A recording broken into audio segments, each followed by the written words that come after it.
आपको नशे के कारोबार के बारे में बताते हैं। रांची के रातू में नशे के कारोबार का खुलासा हुआ। यहां से पुलिस ने 80 लाख रुपए की अवैध दवाई बरामद की है। यहां एक पारा टीचर के घर पर नशे का कारोबार चल रहा था। क्या हो रहा था इस रिपोर्ट में देखिए। ट्रक से उतरते इन दवाइयों से किसी की जान बचाई जा सकती है, लेकिन माफिया तत्वों ने इसे नशे के सामान के रूप में इस्तेमाल करना शुरू कर दिया था।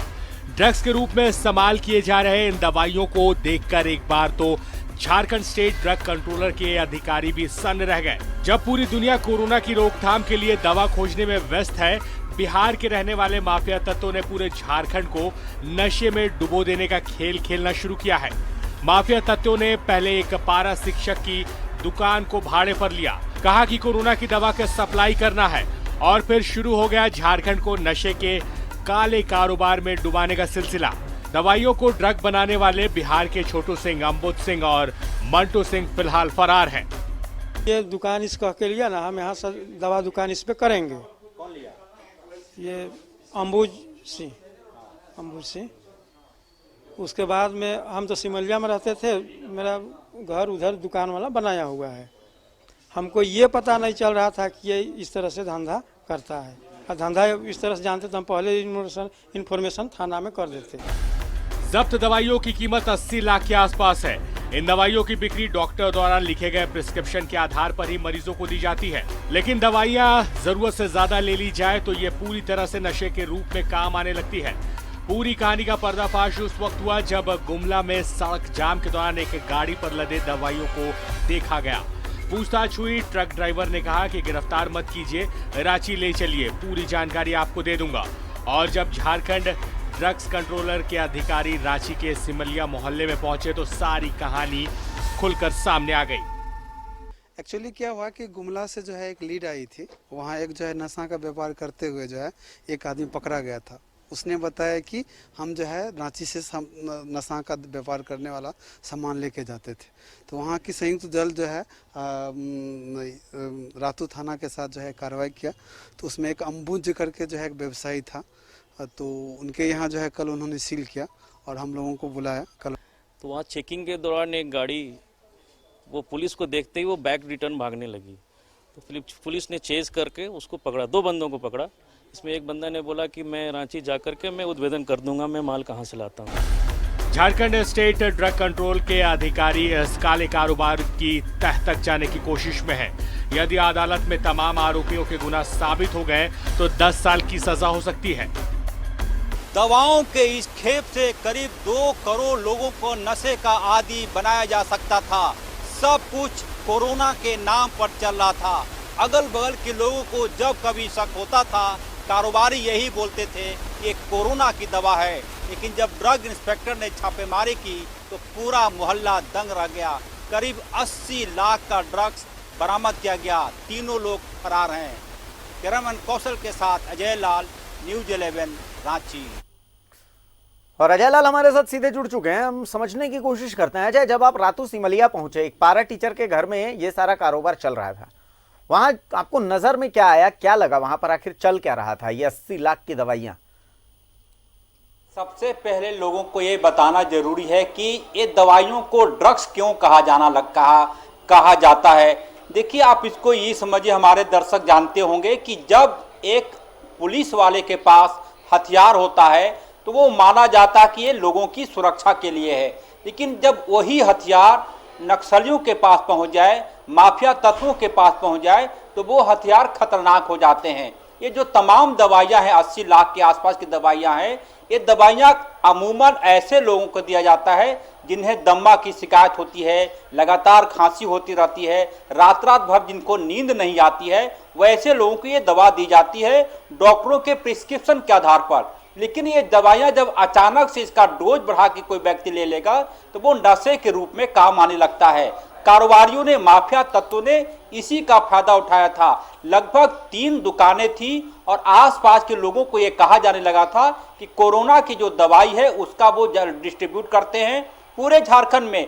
पहली बार में लोगों को कोई शिकायत नहीं हुई, कुछ ऐसा शक भी नहीं हुआ। लेकिन जब गुमला में एक गाड़ी पकड़ी गई और उस गाड़ी को पुलिस वाले को देखते ही वो गाड़ी वाला भागने लगा।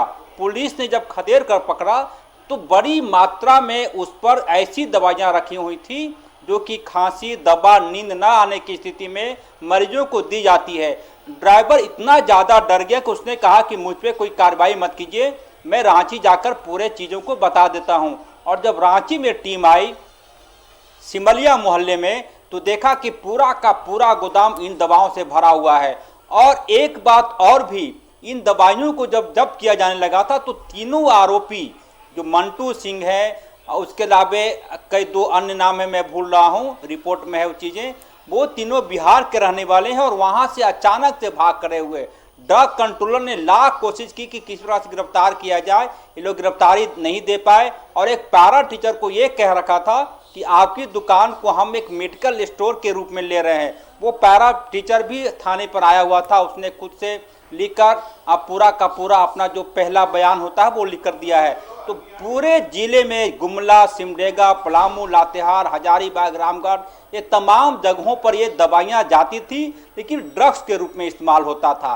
देखना होगा कि आने वाले दिनों में क्या होता है। फिलहाल ये बड़ी सफलता कही जा सकती है झारखंड स्टेट ड्रग कंट्रोलर के। अभिषेक, अजय, दवाइयों का एक प्रोसेस होता है कि जब भी थोक में इतनी भारी मात्रा में अगर आप दवाई खरीदते हैं मार्केट से, तो एक बाकायदा लाइसेंस होता है जो ड्रग कंट्रोलर, ड्रग इंस्पेक्टर की तरफ से जारी होता है मार्केट से, तभी आपको ये दिया जाता है। इतनी दवाइयाँ इतनी भारी मात्रा में अगर आपको मिल रही हैं तो इतना तो तय है कि प्रशासनिक साठगांठ के बगैर आप इतनी भारी मात्रा में दवाइयों की तस्करी, ऐसे जमाखोरी कर ही नहीं सकते। तो इस सिलसिले में इस बिंदु को लेकर के भी क्या ड्रग कंट्रोलर की जांच आगे बढ़ रही है? बिल्कुल अभिषेक, बिल्कुल आपने वाजिब सवाल पूछा है। देखिए, तमाम दवाइयां झारखंड के किसी हिस्से से नहीं खरीदी गई है। देखिए, तमाम जो सूत्र बता रहे हमारे कि तमाम दवाइयां बिहार के पटना का गोविंद मित्रा रोड है। हमारे दर्शक जानते होंगे कि पटना का जो गोविंद मित्रा रोड है, वहां पे आज की तारीख में भी 2000 के आसपास दवा की दुकानें हैं। और ऐसा कोई सप्ताह नहीं गुजरता जब पटना के गोविंद मित्रा रोड से ऐसे दवाइयां नहीं पकड़ी जाती हैं। क्योंकि ये तमाम लोग बिहार के औरंगाबाद के रहने वाले हैं, लिहाजा पूरी संभावना व्यक्त की जा रही है कि ये तमाम दवाइयों को पटना के गोविंद मित्रा रोड से खरीदी गई होगी। क्योंकि गोविंद मित्रा रोड में पूरे बिहार, उत्तर प्रदेश, यहाँ तक कि पश्चिम बंगाल तक में ये दवाइयाँ जाती हैं। झारखंड के भी कई मेडिकल स्टोर्स के लोग पटना के गोविंद मित्रा रोड से दवाइयाँ लाते हैं। तो पूरी आशंका व्यक्त की जा रही है कि तमाम जो ये तीनों लोग हैं बिहार के औरंगाबाद के रहने वाले, ये तमाम लोगों ने दवा की जो आपूर्ति ली थी झारखंड के लिए, वो पटना के गोविंद मित्रा रोड से खरीदे गए थे। लिहाजा वहां पर कई ऐसे दुकानदार हैं जिनके पास लाइसेंस तो है दवा बेचने का, लेकिन उसके आड़ में कई ऐसे खेल होते हैं। इसमें कोई शक नहीं कि प्रशासन की मिलीभगत हो सकती है, लेकिन ये तमाम दवाइयां पटना से खरीद कर लाए गए थे। लिहाजा है बेईमानी के काम में ज़्यादा ईमानदारी बरती जाती है अभिषेक। लिहाजा ये पूरी आशंका है कि बगैर मिली साठगांठ के ऐसा खेल नहीं हो सकता। लिहाजा ड्रग कंट्रोल के पास बहुत ज़्यादा पावर नहीं होते, उनके अधिकार क्षेत्र बहुत सीमित होते हैं।